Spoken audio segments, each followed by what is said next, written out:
Ang mga imahe o symbols sa mismong Ouija board ay nakatutulong umano sa pagtawag ng pansin at pag-akit sa mga espiritong makipag-usap sa mga nilalang na gustong kumonekta sa kanila. Dahil may kamahalan daw ang Ouija board, nagkaroon ito ng iba't ibang itsura. Sa katunayan, maraming variations yung Ouija at Spirit of the Glass. So meron yung pointer board, meron yung glass, yung iba ay gumagamit naman ng coin, lalong-lalo na sa Pilipinas. Maalala ko nga nung at least panahon ng martial law noon, yung malalaki kasi ang peso noon, ano? Para sa mga paranormal investigator gaya ni Robert, naniniwala siyang nakapagbibigay daan at tila ba nagbubukas ito ng pinto para sa isang kaluluwa o espiritu patungo sa mundo natin. Is it a dangerous game? Oh yeah, I definitely will go on record and say it's very, very dangerous because you don't know who you're inviting. You don't know what you're talking to. At nung unan may debate dyan sa Christian groups sa US, yung mga iba sinasabi, hindi, work of the devil yan. Meron namang iba nagsasabi, hindi po pwede naman. Ano? So kumalat ito sa mga colony ng US kasama ang Pilipinas. Ano? So pasok ito sa Pilipinas ng 1900s. Kaya lang dahil patented siya, hindi po pwedeng basta-basta kopyahin. So ang mga Pilipino nag-shift din sa paggamit ng baso. Ano? At ang naging popular na katawagan natin ay Spirit of the Glass.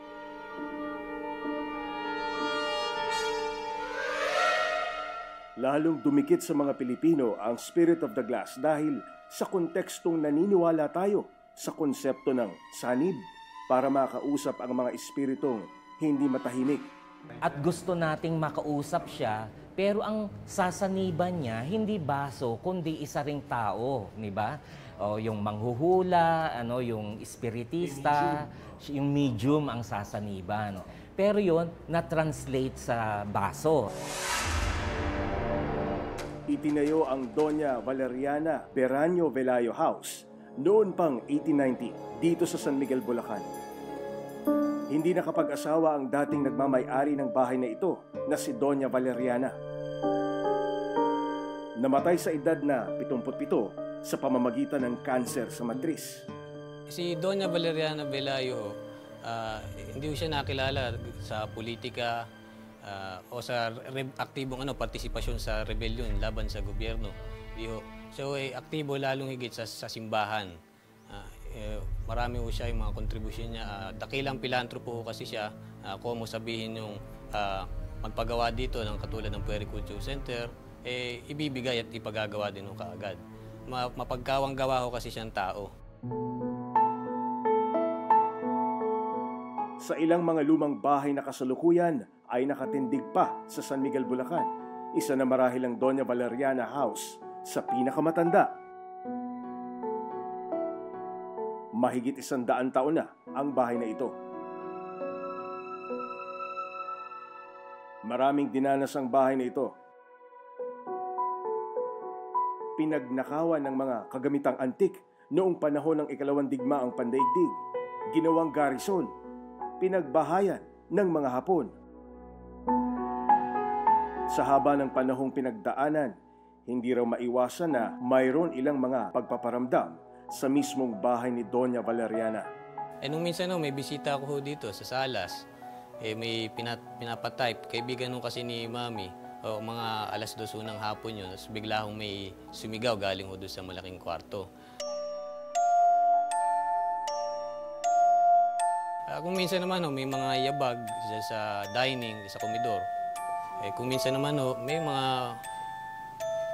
puting babae, nakadamit na puti. Minsan naglalakad dyan sa pasilyo, o kaya naman magugulat ka dito sa malaking kwarto meron. Minsan nakaupo doon sa baul. Doon sa pintuan, doon sa hagdanan. Opo, dito. Dito sa pasilyo mismo. Parang ganun. Siguro, maire-relate natin doon yung naglalakad na nakakadena na sinasabi ng iba. Isa rin sa mga nakaranas ng pagpaparamdam ay ang isa nilang kapitbahay. Dito ako nakakita, nakadipas siyang ganyan, malaking lalaki. Pag tayo ko, saka ako nakakita. Palabas na ako, tumakbo akong bigla. Pero hindi kasi ako, pag natakot ka kasi, baka mamatay ka. Ako hindi takot kasi sa lumilitaw eh.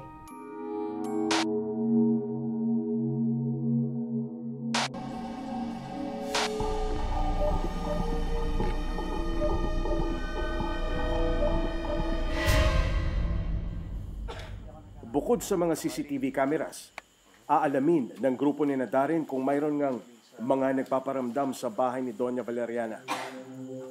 Una naming binisita ang kamalig o ang imbaka noon ng mga palay at iba pang kagamitan ng may-ari ng bahay. Actually, ang nakita namin dito is mga dalawa actually. Isang matandang babae at isang matandang lalaki. Actually, mga parang way back Kastila pa sila. Kasi yung base sa mga damit nila, mga nakabarong pa sila at saka barot saya.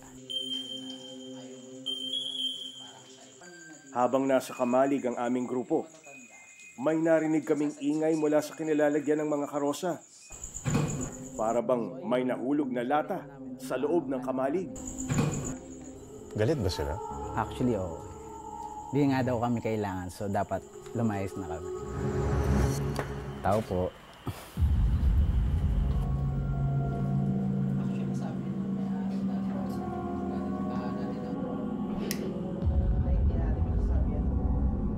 Sa gitnang bahagi ng mismong bahay, isasagawa ng grupo ang pagtawag sa mga espiritu, posibleng nasa paligid at sinusubukan nilang kausapin ang mga ito para malaman kung bakit patuloy silang nagpaparamdam sa loob ng bahay. Ito ay sa pamamagitan ng pagsasagawa ng Spirit of the Glass.